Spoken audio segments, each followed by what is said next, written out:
നമസ്കാരം പ്രിയ സഹോദരങ്ങളെ, ഞാൻ വെഞ്ഞാറമൂട് എസ് ഗോപകുമാർ. ഞാൻ ഉൾപ്പെടെയുള്ള 4 സംഘം ഏകദിന യാത്രയിൽ സന്ദർശിച്ച 2 സ്ഥലങ്ങളെ നിങ്ങൾക്ക് പരിചയപ്പെടുത്തുന്നു. കന്യാകുമാരി ജില്ലയിലെ കാളികേശം വെള്ളച്ചാട്ടവും കളക്കാട് ടൈഗർ റിസർവിലെ തലയണി വെള്ളച്ചാട്ടവും. രാവിലെ 8 മണിക്ക് വെഞ്ഞാറമൂട്ടിൽ നിന്ന് നെടുമങ്ങാട് നെട്ടവഴി കാളികേശത്തിലേക്ക് യാത്ര തിരിച്ചു. പേച്ചി ഡാമിൻ്റെ വൃഷ്ടിപ്രദേശത്തോടു കൂടിയാണ് നമ്മൾ യാത്ര തുടർന്നത്. പശ്ചിമഘട്ട മലനിരകളുടെ സംരക്ഷണ വലയത്താൽ കാണപ്പെട്ട പേച്ചി ഡാമിൻ്റെ വൃഷ്ടിപ്രദേശം കാണാൻ അതിമനോഹരമായിരുന്നു.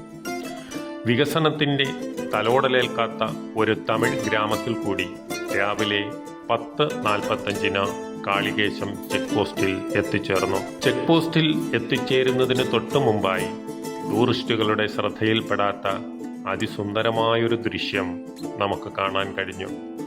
സഖ്യൻ്റെ മടിത്തട്ടിൽ ഭൂമിക്ക് ദാഹം തീർക്കാൻ പ്രകൃതി മാമലകൾ കൊണ്ട് സംരക്ഷിച്ചു നിർത്തിയിരിക്കുന്ന മനോഹരമായൊരു തടാകം. സുരക്ഷാ ജീവനക്കാരോ സഞ്ചാരികളോ ആരും തന്നെ ഇല്ലാത്ത വിശാലമായ ഈ തടാകത്തിൽ ആരും തന്നെ ഇറങ്ങരുത്.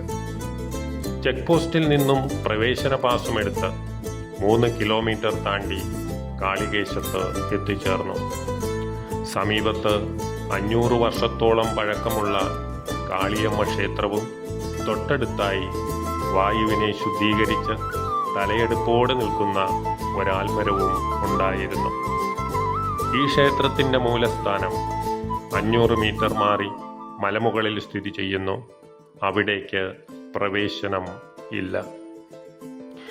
ക്ഷേത്രത്തിനു മുന്നിലൂടെ കളകളാരവം പൊഴിച്ചുകൊണ്ട് പാറക്കെട്ടുകളെ തട്ടിത്തലോടി കാളികേശി നദി ഒഴുകുന്നു.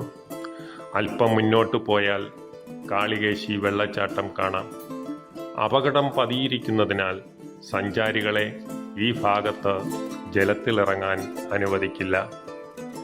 വെള്ളച്ചാട്ടത്തിന് അഭിമുഖമായി കാണുന്ന പച്ചപ്പുതപ്പണിഞ്ഞ മാമല നമ്മെ വളരെയധികം ആകർഷിച്ചു.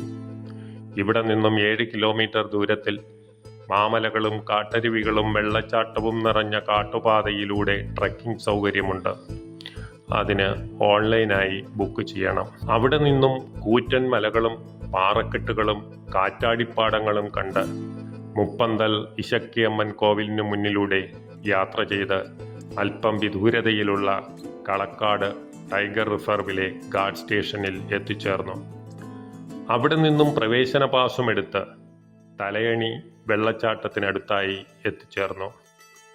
ആറിന് കുറുകെ തടയണ കെട്ടി കൃത്രിമമായി നിർമ്മിച്ചിട്ടുള്ള വെള്ളച്ചാട്ടമായിരുന്നു അത്. തണുത്ത വെള്ളത്തിൽ അതിവരുവോളം മുങ്ങിക്കുളിച്ച് അവിടത്തെ പ്രകൃതി സൗന്ദര്യം ആസ്വദിച്ച് നമ്മൾ അവിടെ നിന്നും തിരിച്ച് യാത്രയായി. നന്ദി, നമസ്കാരം.